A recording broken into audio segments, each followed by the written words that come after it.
one of the realizations, as you mentioned, geoeconomics, geostrategy, geopolitics, would also have been, China's aggressive behavior when it comes to Australia on trade, and India also trying to diversify its supply chain.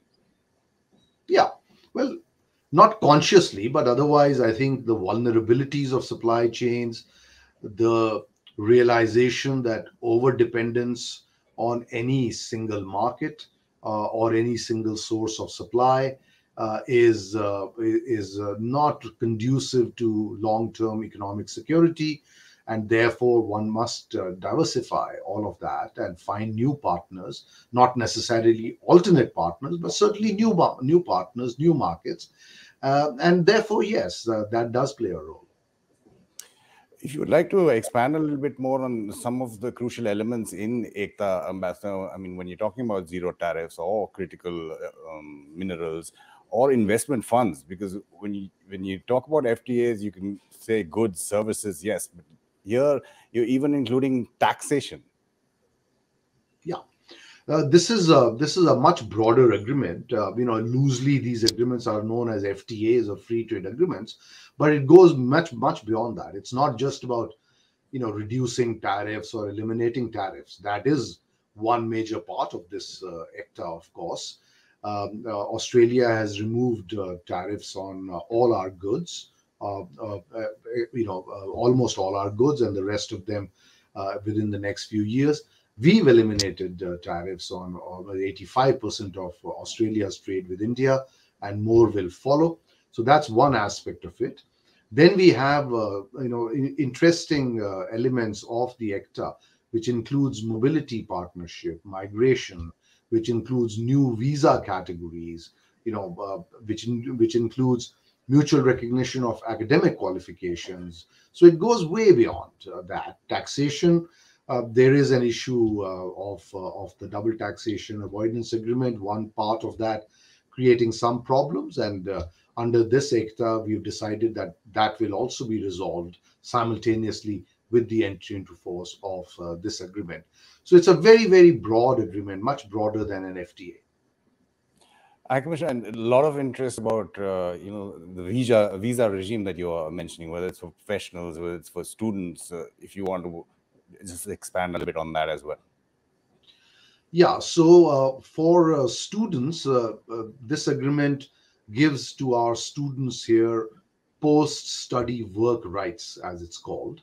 So depending on the course they're doing, the manner of course they are doing, the length of the course they are doing, they would be able to stay in Australia beyond their course to work and gain international work experience for anything from 18 months to 4 years.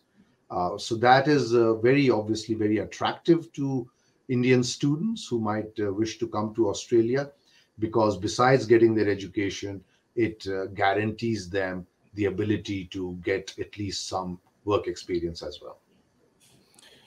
Commissioner, again, the sensitive areas we know politically, domestically, on both sides, agriculture, say dairy, meat products for Australian exports to India. But is there movement towards SICA by the end of the year? Has there been political direction being given by the Prime Minister that that's what should happen? Well, yes, the Australian Trade Minister, and he spent a lot of time along with Minister Piyush Goyal last week, he calls this a living agreement. There is, as you know, an announcement that following the entry into force of ECTA, there would be more things that would come in, and we would try to get into a full SICA by the end of the year.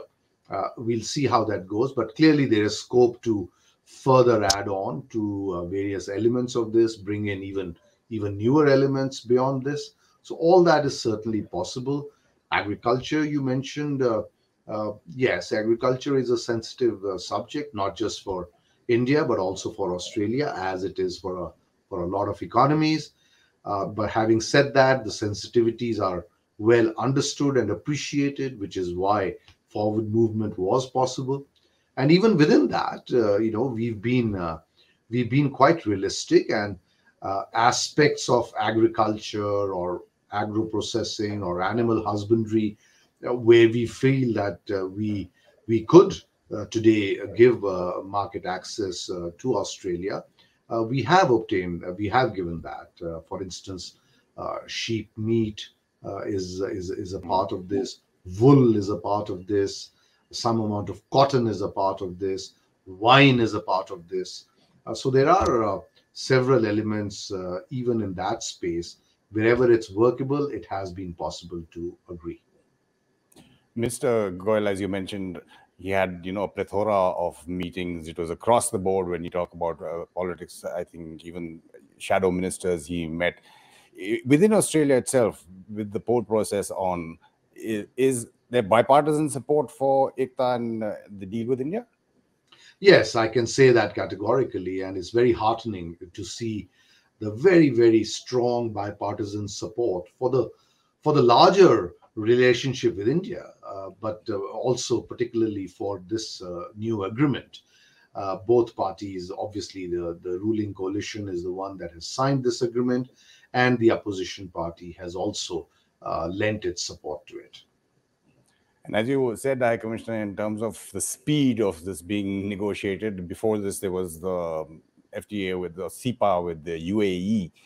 I do remember, I think in one of the events with Piyush Goyal, Dan Trahan talking about his conversations with, say, the USTR or his counterparts in the UK, in Canada, with India negotiating a host of other deals. Do you think ECTA could be a template of sorts to show that this is what can be done? India is ready for business, open for business? Well, it appears so. I mean, I can vouch for the fact that some of the countries that you mentioned have been following closely the state of our negotiations with Australia, and how and where and what contours ECTA will take.